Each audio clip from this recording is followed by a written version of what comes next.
Hey everybody. I am the community manager and social media manager for Dungeon 3D. And the purposes of this video and this channel is to highlight some fun things that will be shown in Dungeon 3D, development vlogs, playtest vlogs, and just general how-tos on this. So this one is going to be a little bit of an introductory thing on how to create your first map with Dungeon 3D. So if you're just creating a map to use in a game later, you're just going to do it to create map. That's what we're going to do here today. You don't need to worry about doing player. That will be in a later video for multiplayer. So we're going to select create map. And you're going to see it's going to load it up pretty quick, and it's going to give you this sort of generic tile set. All right. Now for this, we're going to make something relatively small. We're going to go 10 by 10. Okay, and we're going to resize it, and it's going to create this little plot of land. And we're going to change it to squares. You're going to see this little dialog pop up asking if you're sure. You'll see this anytime you want to reset the grid, because you'll see we'll just kind of do this. We'll change that to some cobblestone and set reset grid, and you'll get this dialog pop up. Okay, and anytime you reset the grid, you're going to get this sort of generic with the water tiles, grass, and dirt. So what we're going to do is we're going to create kind of a sort of a dungeon. All right, let's just do like a generic dungeon with some skeletons. All right, so let's change it to this kind of cobblestone look textures. You can zoom in and out with mouse scroll wheel. You'll see there. And this floor is good for this, but I want to go ahead and make it a little bit more interesting. So let's rotate it. You can rotate with Q and E. Select some tiles by clicking and dragging, and you can get different looks for tiles. So we're going to kind of do that. We'll do... Nah, I don't want to do wood here. Do that. There's some mothy kind of stonework there. Let's kind of go up here, and we can do... that kind of makes me think of mushrooms. And anyway, the purpose of this is to kind of have your own sort of imagination with it. One of the features that we have right now is you can change the time of day. So we're going to kind of make it a little bit darker. You'll see that we have a little dark. We have some effects here. I'm going to just place a little fog effect right there. To place an effect, I don't necessarily like where that's at.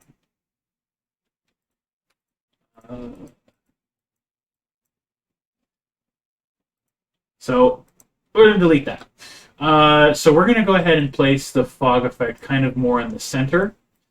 And to select the fog effect, you can see there's kind of like a little pole here.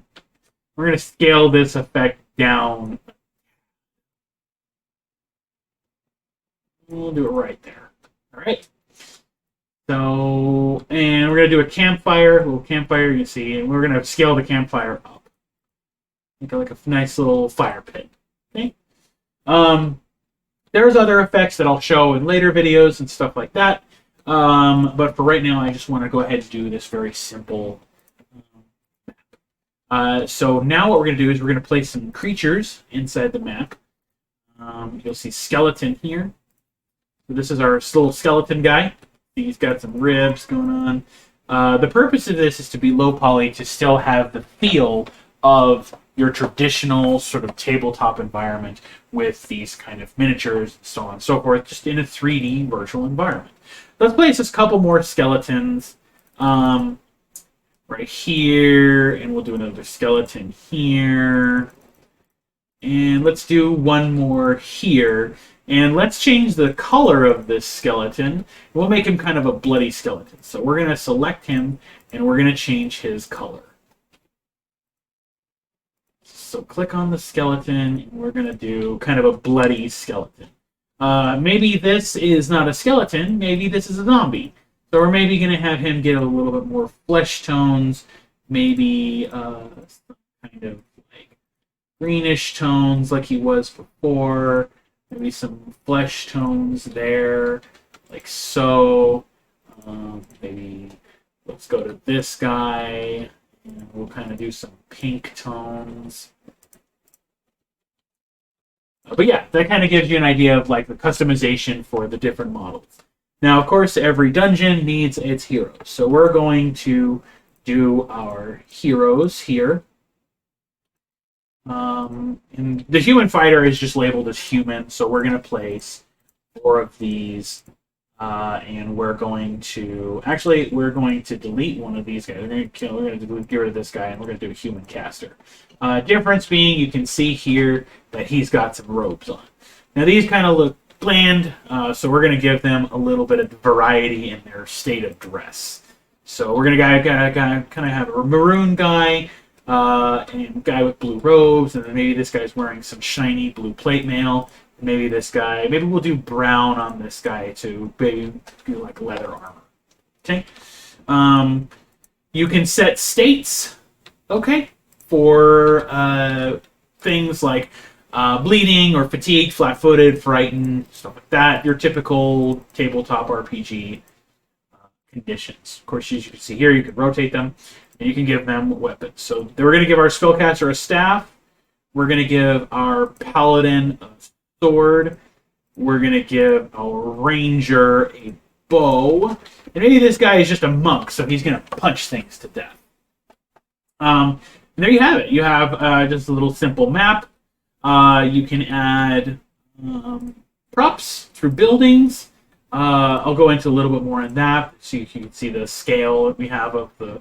You can scale the crates up to make a big, huge shipping crates if it's more of a big shipyard kind of thing if it's a future setting, or you can kind of just make them sort of small, normal. Now, what's cool about this is you can rotate them, and then you can make more crates. And scale them down. Maybe there's a smaller collection of crates here, and move them so you can have multiple crates kind of in a general sort of area. So that is some early functionality. Just kind of displaying some of the basic things that Dungeon 3D can do. I'll be doing some more things for like the dice roller that you'll see. We'll put together a huge city.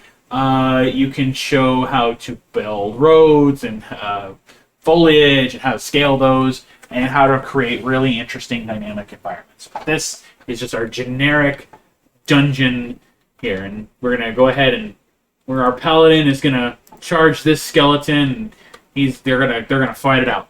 Roll initiative. All right, I hope you guys enjoyed. We look forward to more of this project in the very near future. Thank you all for our new subscribers and anybody else that checks us out. Thanks so much, and look forward to seeing you in the next one. Bye-bye.